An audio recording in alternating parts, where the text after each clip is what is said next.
Hello students, let us learn the third chapter of your history textbook today. The chapter is Ruling the Countryside.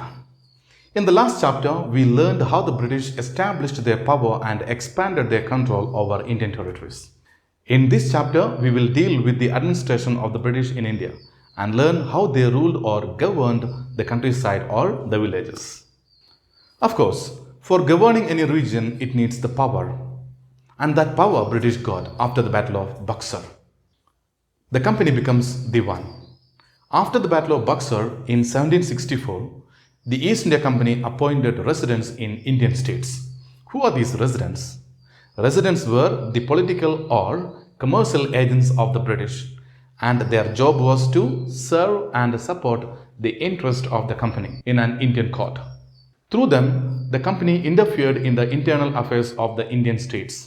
On 12 August 1765, the Mughal Emperor Shah Alam II appointed the East India Company as the Diwan of Bengal, Bihar and Orissa, which means that the company was given the right to collect tax.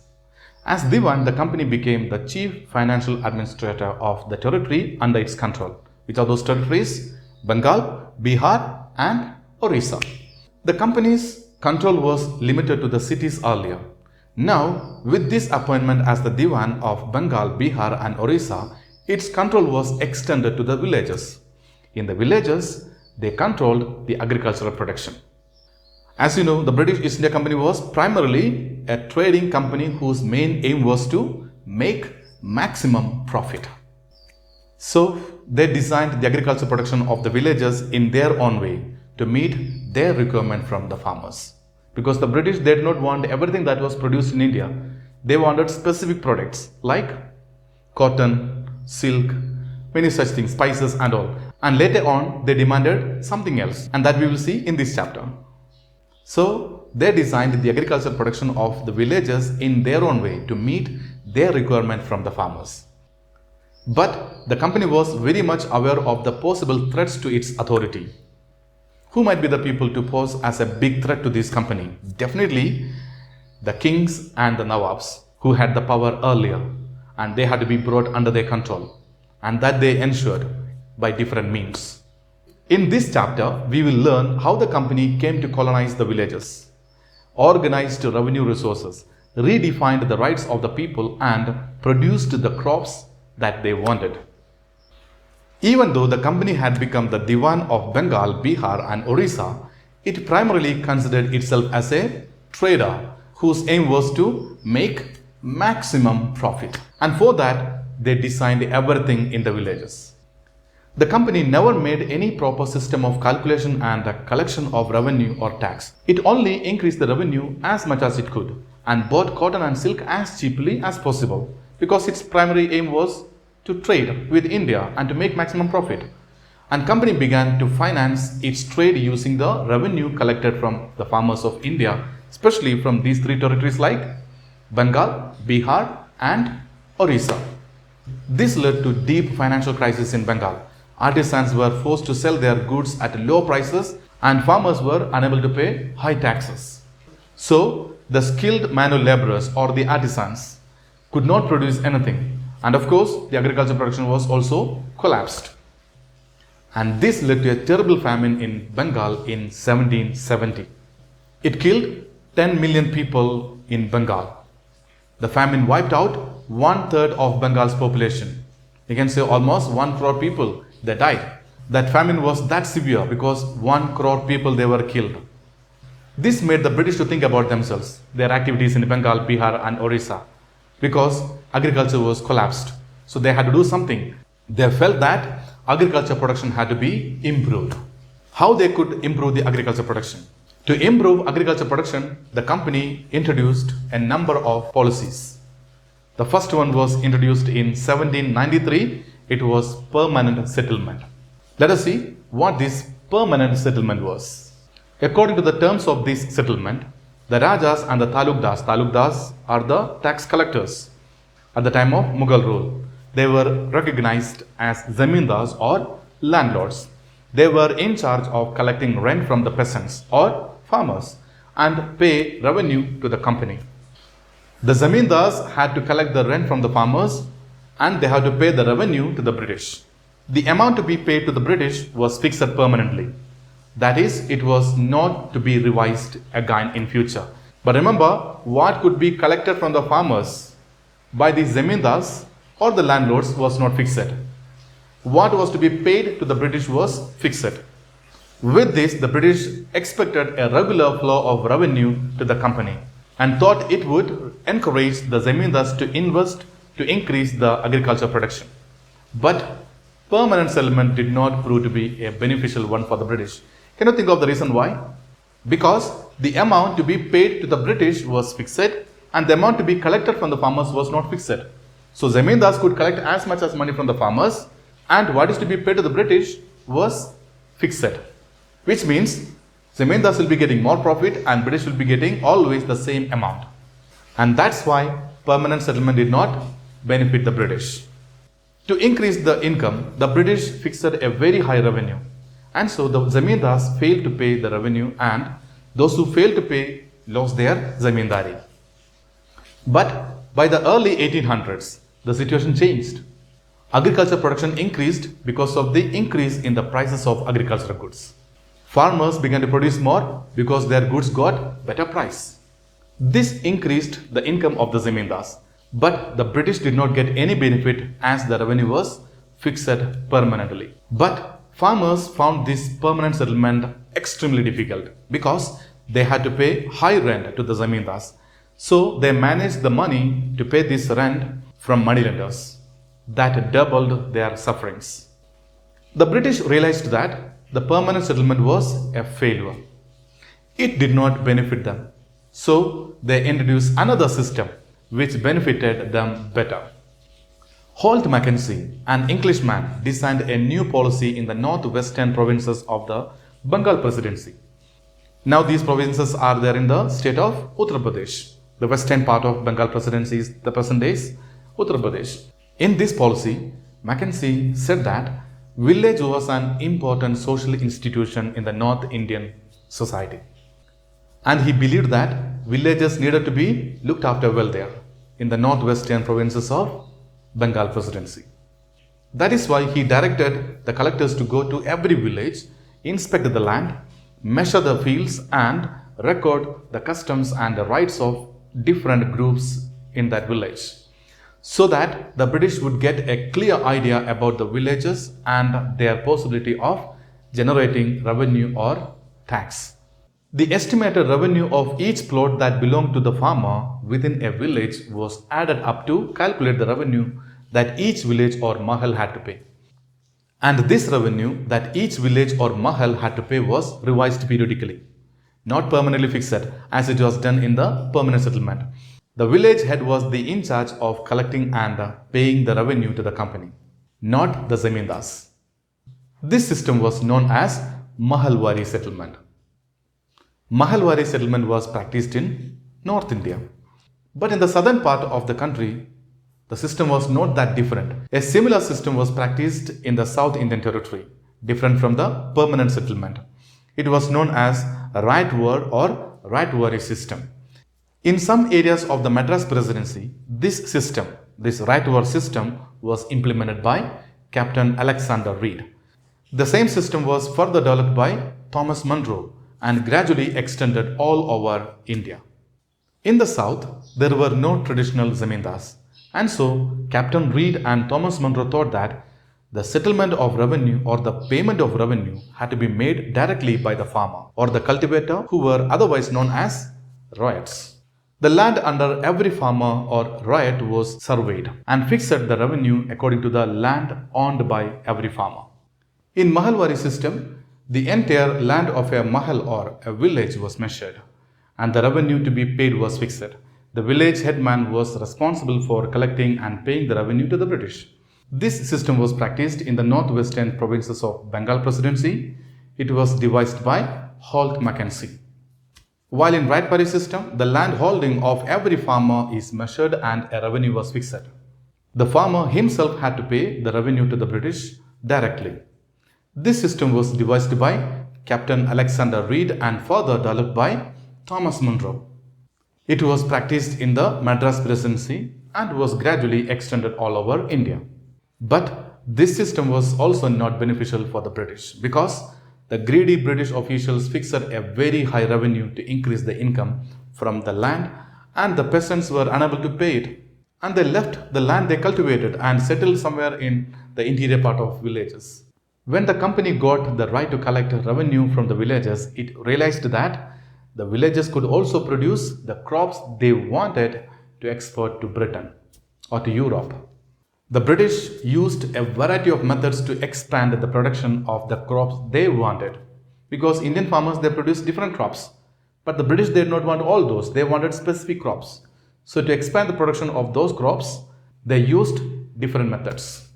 In the last part of the 18th century, the British were trying to expand the cultivation of opium and indigo. They forced the Indian farmers to produce the crops they wanted. In Bengal, they forced the farmers to produce jute, tea in Assam. In the United Provinces, in the present-day Uttar Pradesh, they forced the farmers to produce sugarcane. In Punjab, they made the farmers to produce wheat. And in Maharashtra, the farmers were forced to produce cotton. In the Madras province, the farmers were forced to produce rice. Let us find out how the British ensured the production of the crops that they wanted. Look at this image. This image shows the kalamkari print created by weavers of Andhra Pradesh in India. And this image is a floral cotton print designed and produced by William Morris, a famous poet and artist of the 19th century Britain. There is one thing common to these two prints. Both use a rich blue color, commonly called indigo. Let us find out how this color was produced. This blue that you see in these prints was produced from a plant called indigo.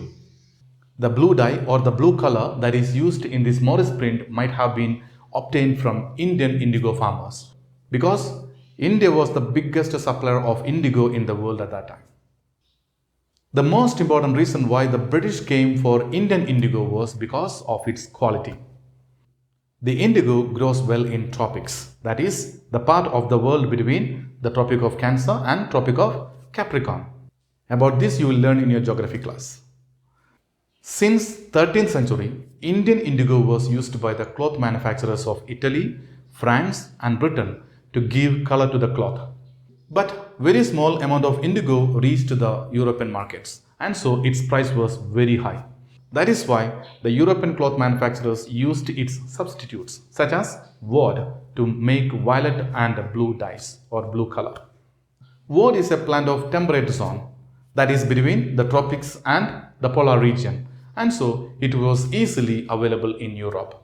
European manufacturers of wood were worried by the competition from indigo because of its quality. So they pressurized their governments to ban the import of Indian indigo. But the cloth makers preferred indigo because of its rich blue color. The dye from wood was pale and dull.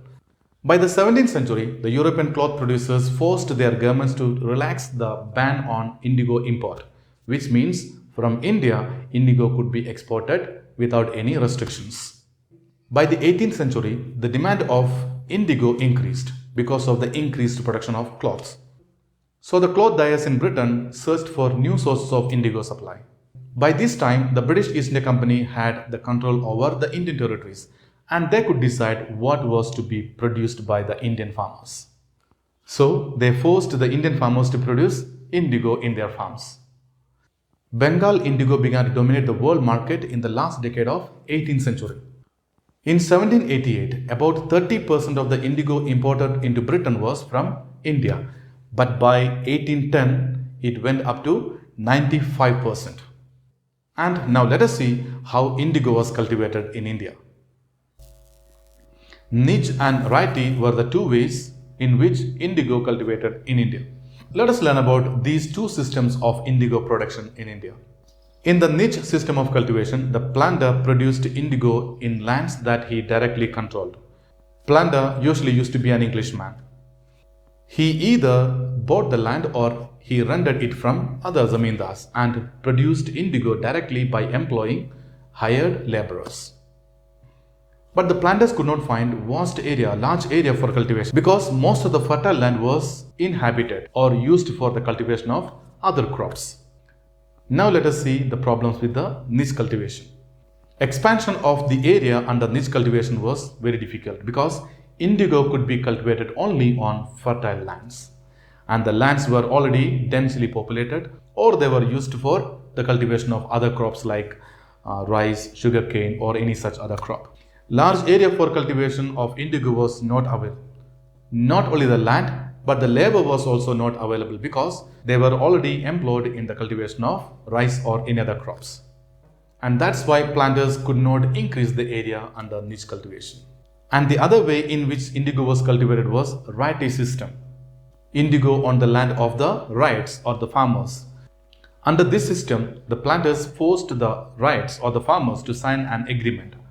At times, the planters pressurized the village headman to sign the contract on behalf of the rights. Those who signed the contract got cash advances from the planters to produce indigo. But the conditions of the loan were very tough for the farmers or the rights. The rights had to cultivate indigo on at least 25% of the total area of their land. The planter provided all the inputs for growing indigo, while the farmers had to prepare the land and look after the crop. When the harvest is delivered, a fresh loan was given to the farmer, and again he had to produce indigo for the planter. And this cycle was continued. In the initial stage, the rights they found this system as a very good one because they were getting money before they cultivate the crop. They could use that money.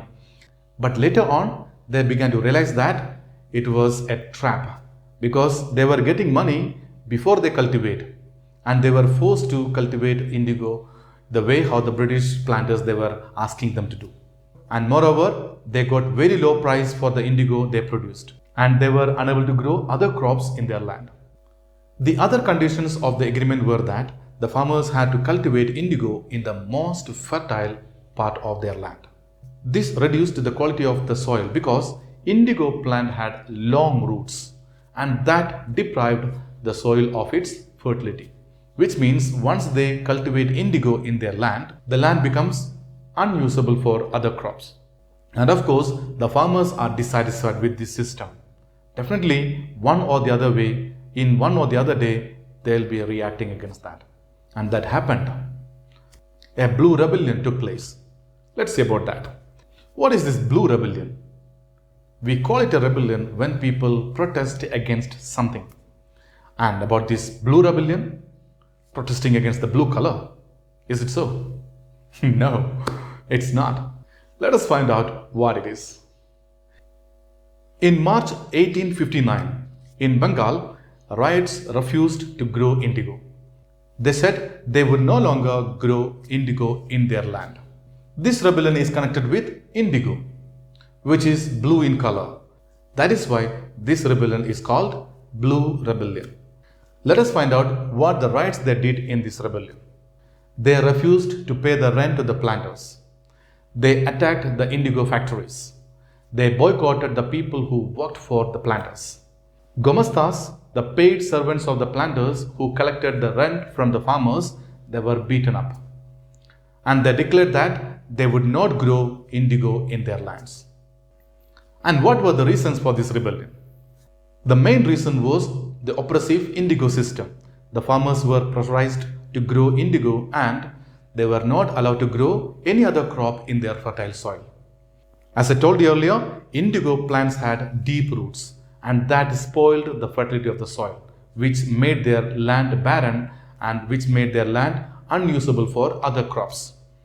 More than these reasons, there was one another important reason, because they got the support of the zamindars and the village headman. They were also dissatisfied. What made these zamindars and the village headmen to support the riots? Because they were unhappy with the growing power of the planters. The riots felt that the British government also would support them, because the British government was already worried after the revolt of 1857, and they do not want another revolt like this blue rebellion, because in 1857, there was a serious revolt against the British East India Company, the first war of independence, and that shook the foundation of the British government in India. And somehow they managed to suppress that movement. And again, after 2 years of that severe revolt of 1857, if another one occurs, then that would be putting an end to the British rule in India. That's why the Wrights, they thought that the British government would also support them.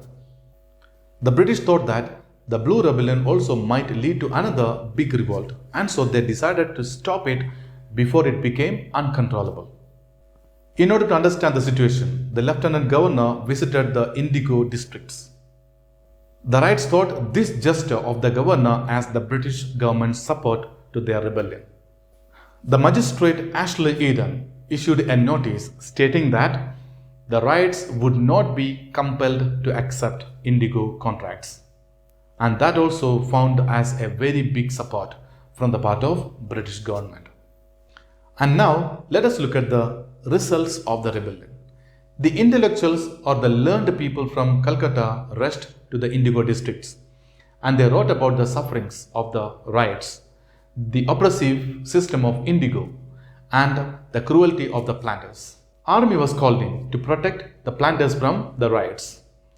An Indigo Commission was set up by the British government to inquire into the indigo production. The commission held the planters guilty. It declared that indigo production was not profitable for the Wrights.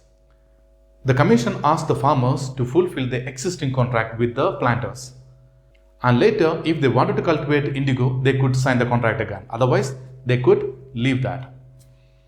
When this rebellion ended, the indigo production collapsed in Bengal because no farmer in Bengal was willing to produce indigo in their field. And that's why the planters shifted their operation to Champaran in Bihar. About this, you will study in class 10. Indigo cultivation in Bengal declined because of another reason. Synthetic dyes or synthetic colors were invented in the late 19th century. And that affected the indigo business very badly in Bengal and all over the world. That's all about the chapter. Now watch the video again and take notes of the important points given here. Then read the textbook carefully and write short questions and their answers in your history notebook and send it to me to my personal number before 5 p.m. today. Thanks for watching.